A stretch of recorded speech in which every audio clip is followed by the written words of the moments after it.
So in the United States, we're fortunate enough to get some really, really cool cars. You know, supercars, hypercars, really fast super sedans like my new E63 AMG I bought.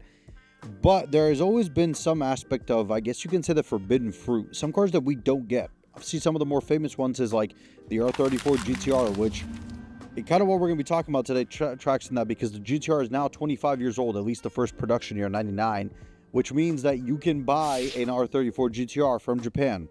Now, can you afford a 26-year-old Nissan? Maybe not, because they're 200 grand, but it's not what we're talking about. In today's video, I want to focus on 5 cars that when they become 25 years older, I would like to import, going based off the 25-year rule. So we're going to hop in and we're going to kind of get into this and really talk about some of these cool cars, because I'm sure some of these cars you people have never heard of. But my name is Evo, and you're watching God Next.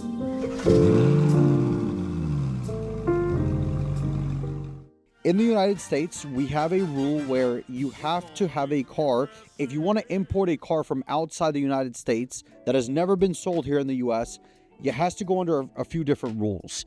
The first one is the show and tell rule, which basically means that it's only here for presentations and for car shows. Can't really register the car. You can't use it for anything. Some people have tried doing that with the R34s, and it ends up backfiring, because then the government will actually destroy the car because it's illegally here. But the more, I guess you could say, the most famous rule, or the one that everybody uses, is the 25-year rule. Now, what that means is if a car is 25 years or older since the day it was manufactured, that means you can import the car to the United States. Obviously, it has to go through all of its checks and everything, but it can legally be in the United States. It could be titled, it could be registered, and you could drive it on public roads. Now, in today's video, I want to focus on 5 cars that they aren't 25 yet, but when they do turn 25, I would love to import, because these are some really cool cars. Now, some cars I talk about, you're gonna be like, what? Why? But remember, this is my list. Let me know down below what you guys think, and let's hop into it with the first one. Now, it's no secret that I am a huge Mercedes fan on this channel. I've owned a lot of Mercedes, and I own 2 AMG E-Classes, and it's only rightfully so that we start with an E-Class for the first car on this list. Now, I am talking about specifically the Mercedes W211 Mercedes E420 CDI. Now, it's called the OM629, and horsepower-wise, in the E420 makes 310 horsepower. Now, you're thinking to yourself, Evo, what are you talking about? That's nothing. It's a diesel. It makes 516 pound-feet of torque. 500 pound-feet of torque in a sedan. Now, this car was really created to be an Autobahn cruiser. I mean, this thing is made to do like 180 kilometers per hour down the Autobahn with 0 issues.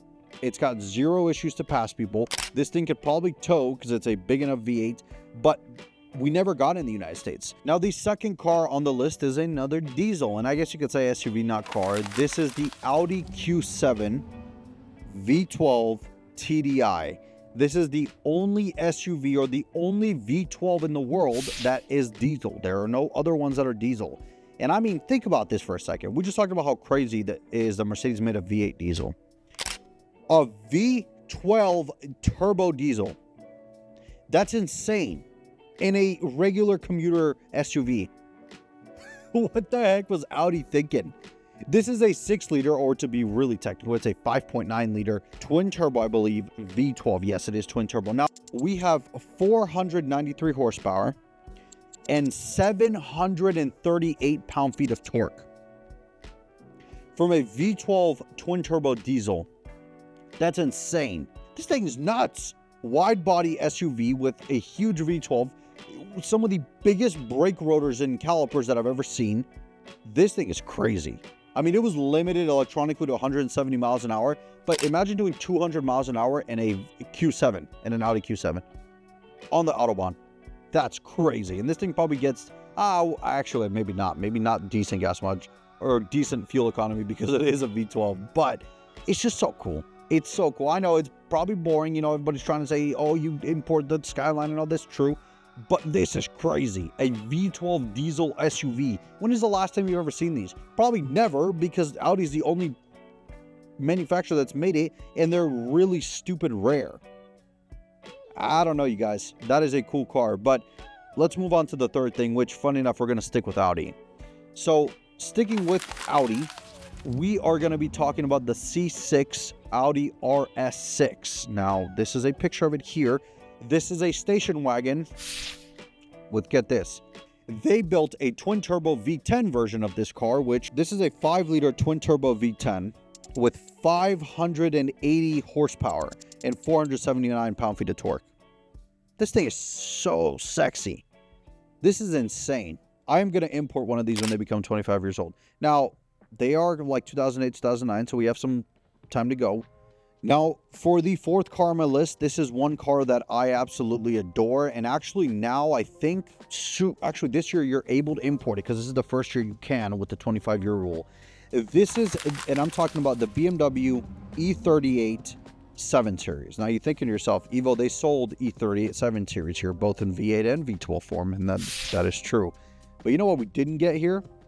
We didn't get an Alpina version of the E38. Now, a little bit of history, boys and girls. If you don't know what Alpina is, that is basically like Brabus to Mercedes, which we'll get to that in a second. That is basically like their BMW's Brabus. It's a tuning company that does stuff for BMW. They are actually in line with BMW. They're in contract, so you can go buy a brand new Alpina from BMW. You could actually do it here in the US, or you could have. I don't know if they're still doing it because we had some 7 Series and some things like that, but we didn't get the E38 7 Series Alpina, which is a shame. Alrighty, now the last car on my list, and I told you guys from the beginning, I'm in love with the Mercedes W211, my favorite E-Class, and this one does not disappoint. This is the Brabus EV12. Now, this may look like a regular E-Class on the outside, but this thing is packing a 6.3-liter twin-turbo V12 out of an S600. Now, the Mercedes E-Class W211 never came with a V12. Mercedes has never put a V12 in a E-Class factory, not counting AMGs or stuff like that, but they've never done it. This thing has over, and I say this with the complexity, 630 horsepower and 757 pound-feet of torque in an E-Class with a twin-turbo V12. This thing is, I wish I could experience this. This is one of my dream cars. 3 years. We have 3 years until it becomes legal for me to import it. They're probably stupid expensive. They're probably 6 figures. I can only imagine what this car can do. A twin-turbo V12 E-Class with 760 pound-feet of torque, or damn near that.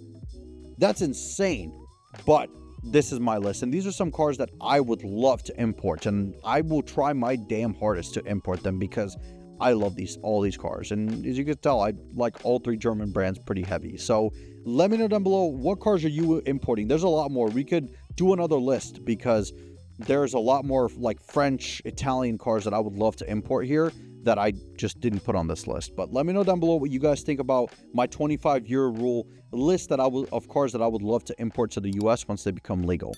Thank you all so much for watching. I'll see you guys in the next video.